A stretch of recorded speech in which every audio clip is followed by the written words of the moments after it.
Hi guys, Wendy here with Creative Expressions. I'm going to do something a little different tonight. It might get very loud, so please forgive me. I might have mentioned in one of my very first videos that before doing the painting, the art journaling, the mixed media, I was a jewelry artist for about 18 years, close to 20 years. It's my first passion and love, and I've been challenged how I could relay that to you guys on camera, since a lot of times you're working with tiny little beads or you're working with wire, and I'm not sure if demonstrating wire would be coming through the same manner as if I'm working. I don't know. Anyway, so I have a new tag order. I have a line of pet tags that I do, some metal tags. So I was going to demo that. This is my original design. I've been doing these pet tags for maybe 5-6 years now, and I use a copper, brass, and sterling silver. And the copper, I usually do some kind of decorative element, which I give the customer choice. And then I have this heart swirl that they have decided they wanted. Now, stamping on metal takes practice. You use this bench block, and I always use an old washcloth to kind of soundproof it, but you don't want anything too bumpy, because then you don't get a clean or clear impression. And there's like 3 sides on a stamp, you know, these dimensional stamps, and so you don't want to hit them directly. Well, you can hit it like that, but then you want to rock it just ever so slightly so you get the side impressions without trying to, or without moving the stamp, because then you get a double image. I'm all about handcrafted, so none of my things are perfect as if you are using a machine to do the impression. And then you just hit it. Sometimes on the first one I can get a good impression. Sometimes I have to start over, and I don't know if that's going to pick it up because of the shine of the metal. Yeah, it's going to be too shiny. And then the brass, I usually stamp out the animal's name, and in this case, this is for a let's see, they didn't tell me if it was a dog or a cat, but I'm assuming it's a dog. I think most of them are for dogs. And I just give it a good old whack. And I just curve it with the curve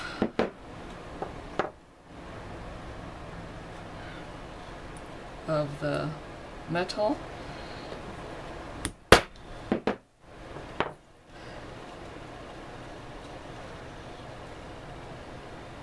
There's Max. And it's not going to pick it up. Doesn't look like it. You can see it there a little bit. And then the sterling silver, I use the telephone number.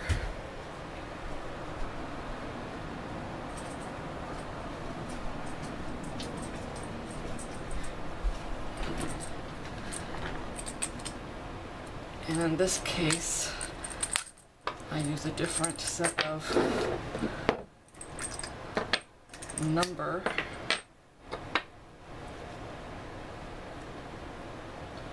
Number stamps. And I line them up sort of neurotically so I can easily get to them and not get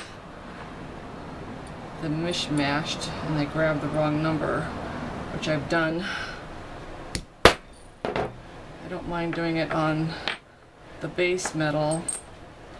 I don't like when I do that on the sterling silver. And I have to get one other thing.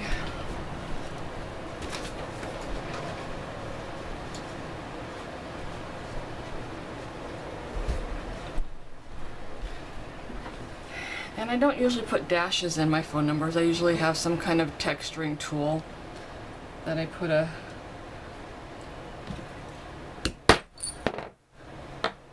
distinguish the different numbers.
And then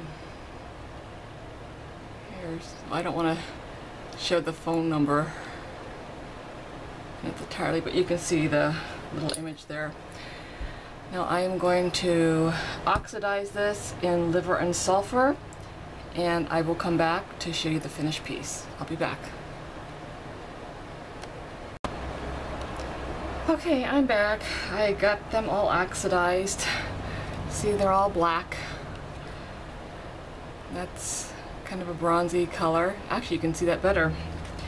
And for me, what works best for me in cleaning the metal is this stuff, which name now slips my mind. It's been scorching hot, and I've been waiting all day to make this tag. It should have gone out into the mail today, but it was just so hot that I could not even stand to be inside baking all day. And it's cooled down somewhat. I've got my fan blowing on me full blast. I've got the light on to try to give me some light to do this, but I'm not feeling that it's helping. But let's just get this done.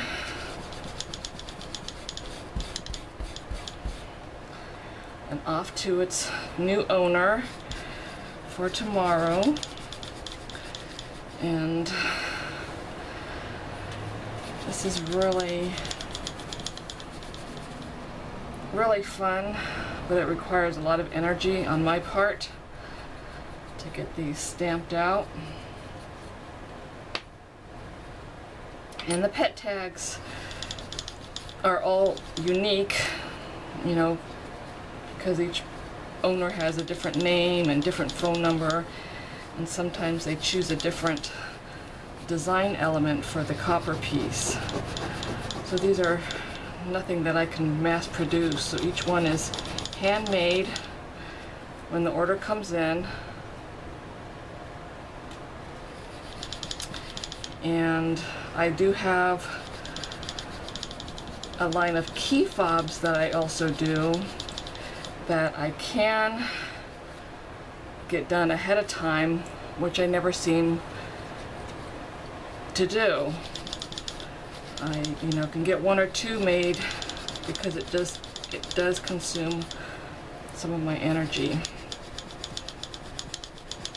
And I have a lot based on this tricolor tag. This was the original tag, this pet tag that I'm making, and then I came out with the key fobs, and I have one that is ask, believe, receive, based on laws of attraction.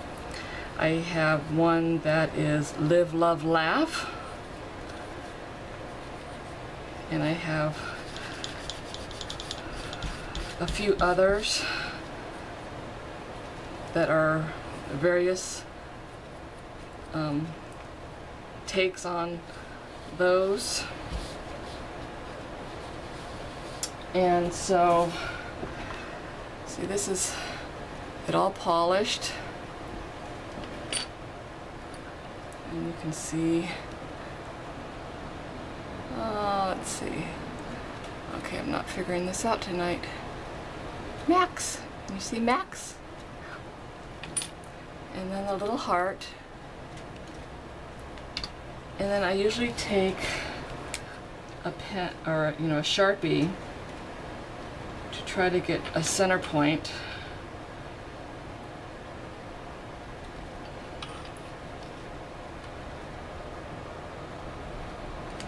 And then I punch a hole with the 1.8 millimeter punch.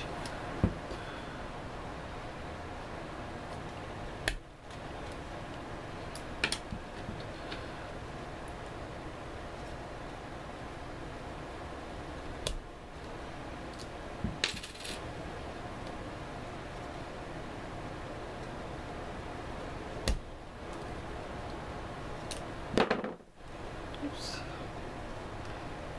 And then I string, or I put them on, I think it's a 12 millimeter or a 15 millimeter split ring.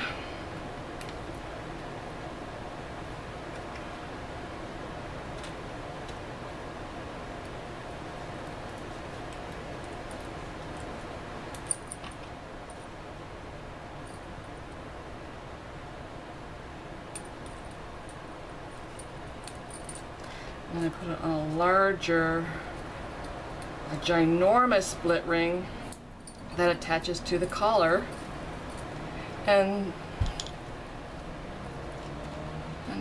that is my tricolor pet tag. And I'm covering up some of the phone number so it's not obvious on camera. So I hope you enjoyed that little tutorial for Make It Monday. Join me again. Thanks again. Bye guys.